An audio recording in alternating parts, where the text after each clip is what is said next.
Ces randonneurs n'ont pas besoin de carte, tout tient dans un petit GPS qu'ils portent comme une montre, accroché au poignet. On sait qu'on en est à 693 mètres. On se met au quai. Et on va pas tarder à y aller. Il ne s'agit jamais d'une simple balade. Au bout du chemin, une boîte les attend dans une cachette. Avant d'arriver au trésor, les randonneurs devront résoudre plusieurs énigmes. Le premier indice se trouve sur ce panneau.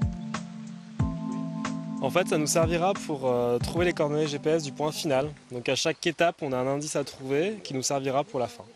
Simple en apparence, mais l'affaire se corse car le GPS ne garantit pas forcément de trouver le trésor. Il arrive même que des géocacheurs se perdent. Il faut savoir que la précision du GPS, il y a quand même une précision qui peut être limitée. Là, on est un peu dégagé, donc ça va aller. Mais par exemple, dans la vallée de la Loue, on peut avoir une imprécision qui peut être conséquente. On a vu des caches avoir, par exemple, 25 mètres d'erreur entre la position parce qu'on n'a pas suffisamment de satellites. Au bout d'une heure de marche, voici la première récompense. Une source qui fera le bonheur du chien. Dans le Doubs, les professionnels du tourisme utilisent cette méthode pour faire découvrir des sites parfois méconnus.